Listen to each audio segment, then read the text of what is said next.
Selmer Mark 6 85,000 American assembled.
Hello guys, today I have this incredible Selmer Mark 6 85,000.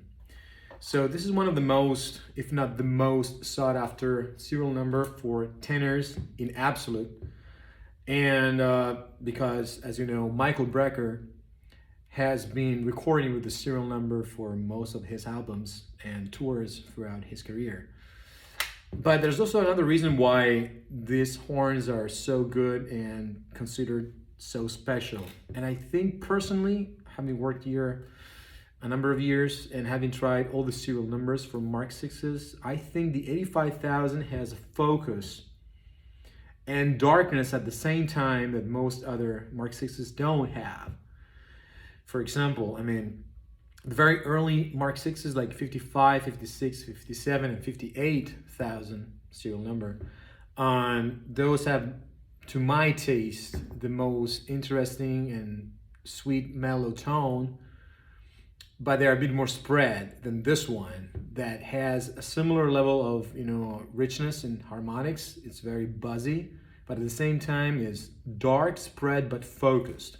So I imagine this horn sound being like a circle, which represents the overall tone and how spread it is, with a pinpoint right at the center of that circumference, being the focus. So the sound is spread and dark, but edgy and focused at the same time. You can beautifully articulate and play in all registers, and it will sound spread, but at the same time focused. And that is a unique feature of this serial number that I think other serial numbers don't necessarily have. They can be focused, they can be dark, they can be edgy, they can be everything you want. But between 85 and 87, 89, 90,000, you can find the highest concentration of these features, Obviously, it makes a lot of difference how individual horns are set up.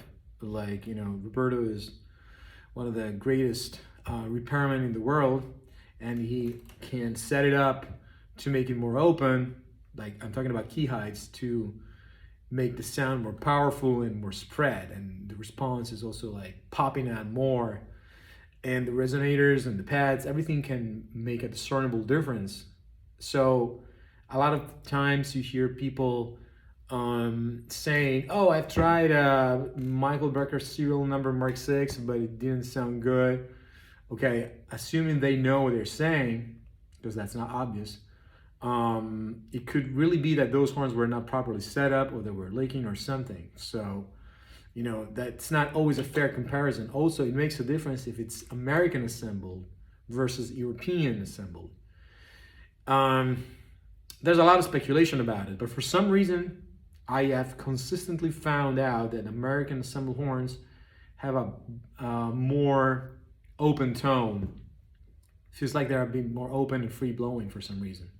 Some people speculate the type of lacquer, some people say the octave pipe hole size, the The soldered body to bell part could be one component. You know, there's a lot of speculation about it, but there is some sort of consistency in this statement, I personally find. My opinion as a saxophone player about this horn is that it's really special, for sure. Is it better than other serial numbers? Are the other serial numbers crap? No, of course they're not. You can find incredible sixes. But if you want the perfect compromise between darkness and focus in a Mark 6, it's a tough game. It's tough to beat. If you want to find the perfect compromise between darkness of tone and focus on a Mark 6, probably the serial number would be having both worlds. It would be the best of both.